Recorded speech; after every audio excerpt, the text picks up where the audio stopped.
Hey, greetings YouTube, Patreon supporters, all good folks of the internet. I have here a somewhat rare but piece of shit Kenmore. Now, I've already gone and done the obvious thing with any bagless vacuum, which has, I can get this thing to release, which is wash. That's as good as that gets. But this was of the generation where these things are just crap. They're just complete crap. Don't buy one. If you see one used, don't buy it. This one was glued together with Gorilla Glue. Funny, instead of putting it back, the customer Gorilla Glued it. That's pretty funny. Anyways, these are a pain to work on. And actually, this one's much cleaner than I expected it to be. So I'm going to go through kind of how you open one of these, and this could apply to the bagged version as well. Yeah, they made a bagged and bagless version of the same hunk of junk. So the first thing I'm going to do is just start removing a whole bunch of screws. And if you don't have a drill, you should have one for this one. Don't expect to turn these by hand. There's way too many screws to do that with this. And the amount of times that you're going to have to remove these screws is probably also going to blow your mind as well. So keep that in mind when working on this. Now,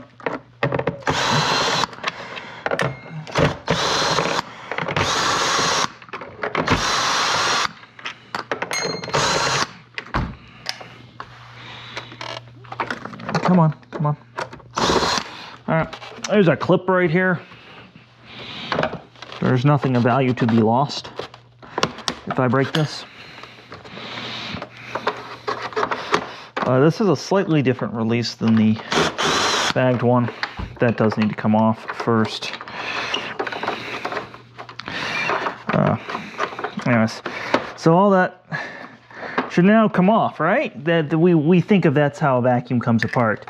That's usually how a vacuum comes apart. Actually, the way to do this one, if I don't wreck the whole place here doing it, is if you can pull this off first. That will make your life a little easier, but this one is not wanting to participate. Oh, here we go.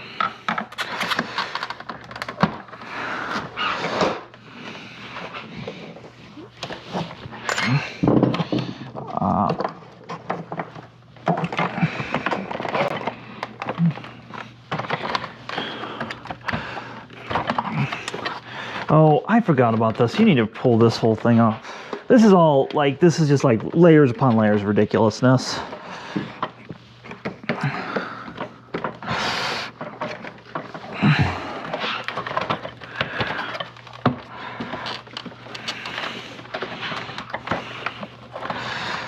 So again, separating all this is just, it's just horrible. This is a horrible machine.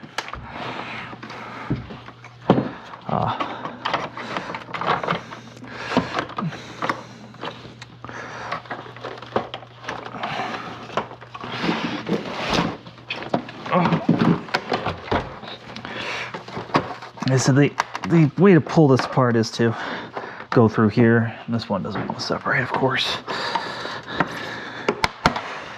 There we go. There we go. I was being too nice to it. So now that's off. Now you can get the other cover off a little easier. Again, you want to just separate this, and this top clear part will now kind of rock off. If it's not glued on with Gorilla Glue, that might be part of the hang up with some of this. Oh fuck, I need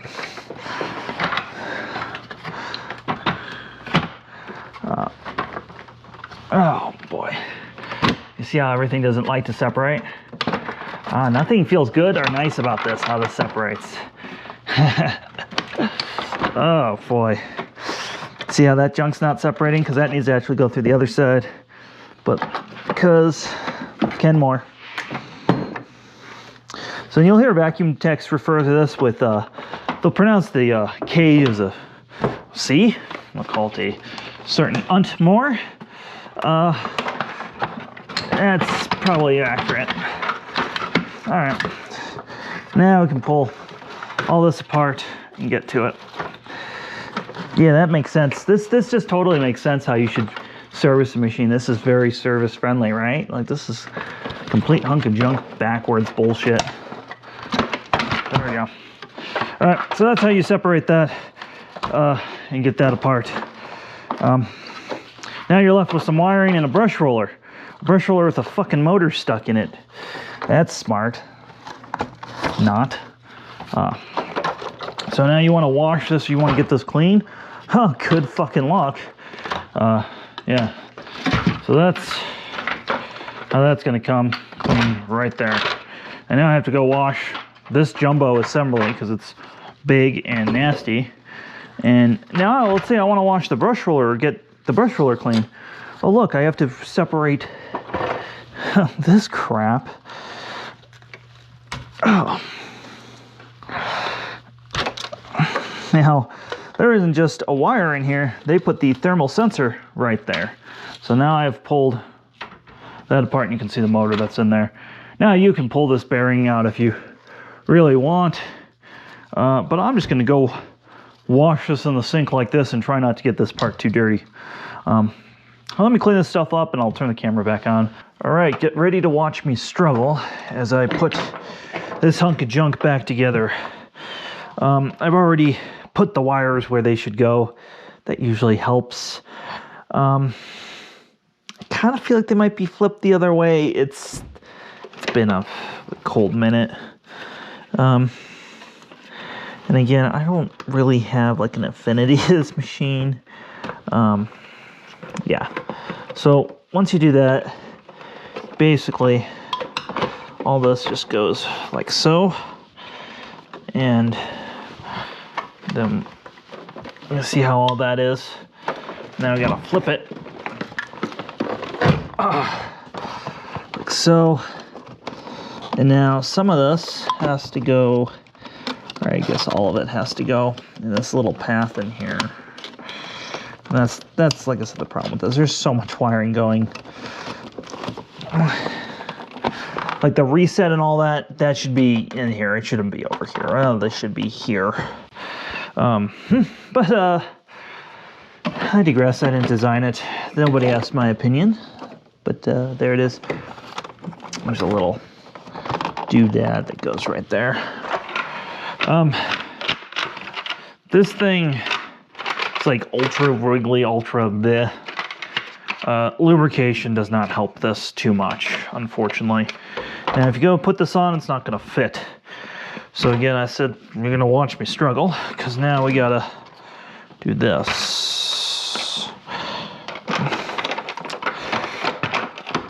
I said it all has to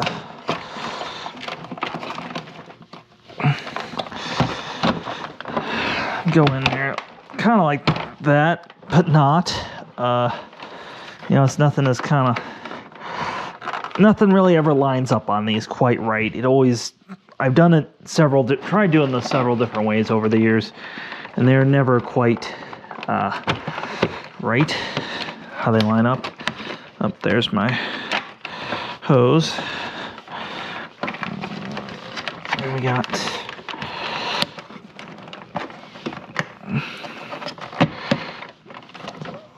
there we go, that popped in there without the thing. So the rubber part is real essential to this going back together. This needs to go under there. There we go. Now this is going to be a little off because whoever had this before me glued some stuff that shouldn't have been glued. Now let's take a look at the other side. Oh, that all looks actually all right. And now I gotta finish lining up the height adjustment. Which, again,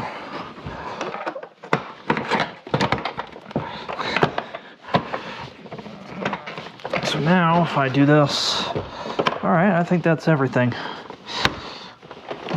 Yep. All right, now we can put the screws in. Whew. Yeah, that's the struggle of doing these. Always.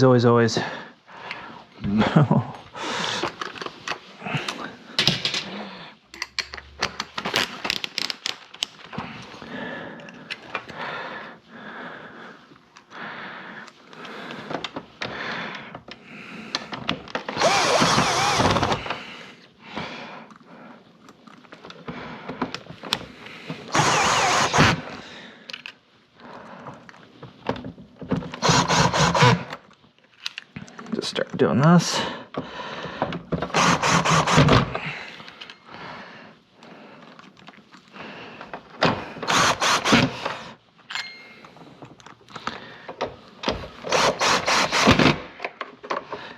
Doesn't that just make like the most worst creaking sound?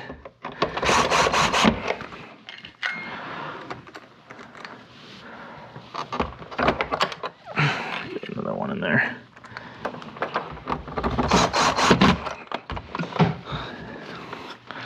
All right, so those. We got some stuff over here to do. This guy goes in there.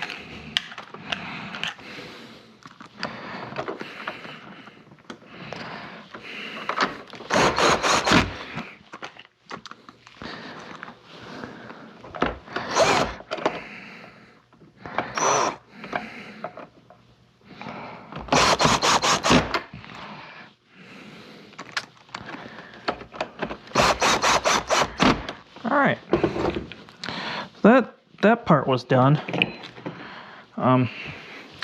You know, off camera, I decided to clean this off the best I could, which meant I washed that.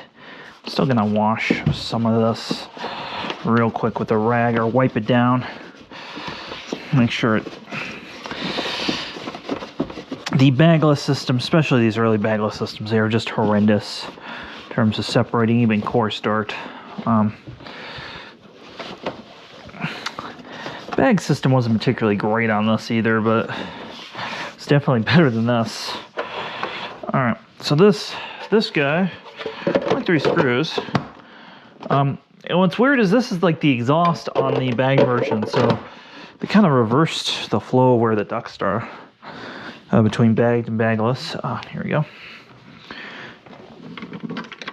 But this was very easy to get to. I appreciate that, only being 3 screws. And unlike a Dyson, there's no circuit board in there.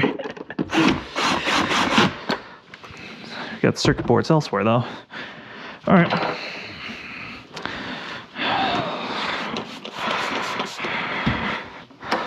Let's just real quick, we're gonna scrub these wheels off. I really don't want these leaving nastiness on my white carpet.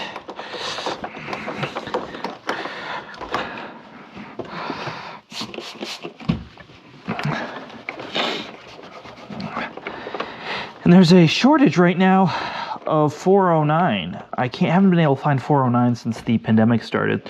So I'm using Windex, which works, but 409 makes your life much better when you're doing this sort of thing. So hopefully 409 becomes available again soon.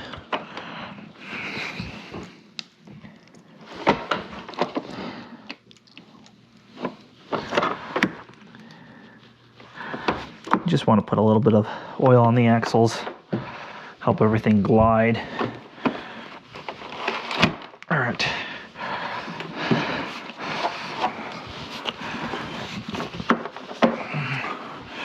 This can go in there now. And now the hose, I've always thought this was kind of weird how the hose is. That hose just kind of goes there, right? The hose goes there, and then this little guy goes up there. And now we got other things to deal with on here.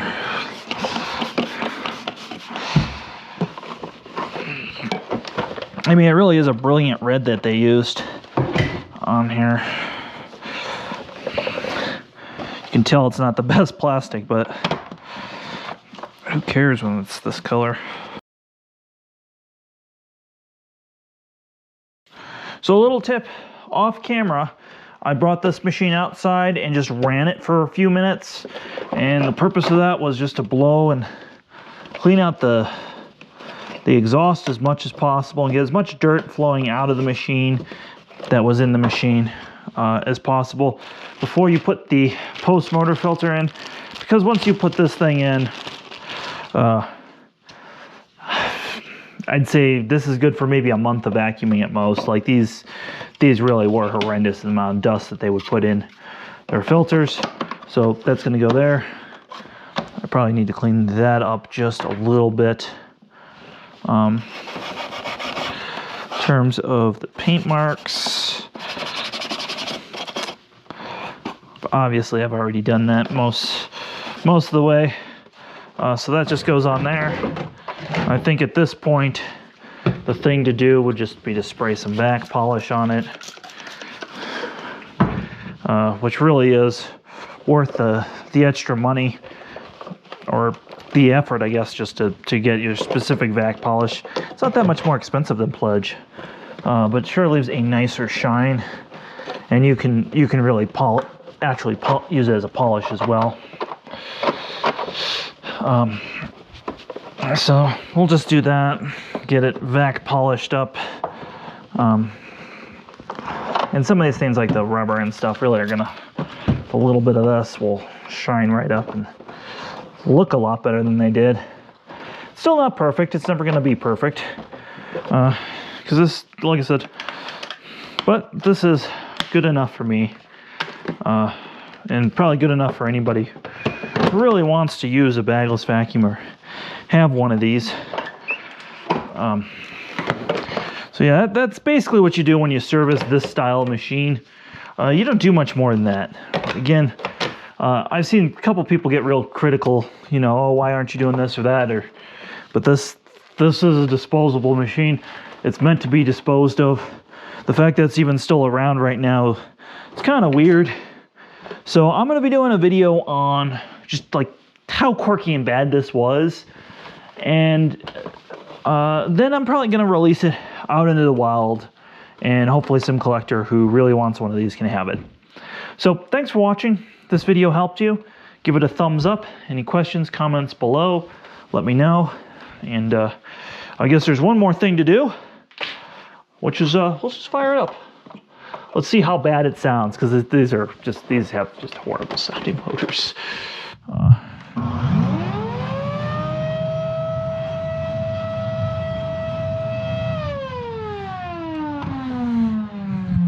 Yep.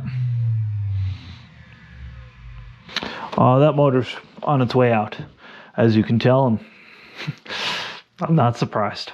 Quick post-production note. The sound of the machine that's captured by the lavalier microphone isn't precise, so it actually sounds much worse than it actually does in person. Either way, this machine's just going into my reference collection here. So thanks for watching. If you want to support performance reviews, check out Patreon and all the links below. And to our Patreon supporters, big thank you. You guys make this happen. Hit that notification bell so you don't miss any new videos, and have yourself a wonderful day.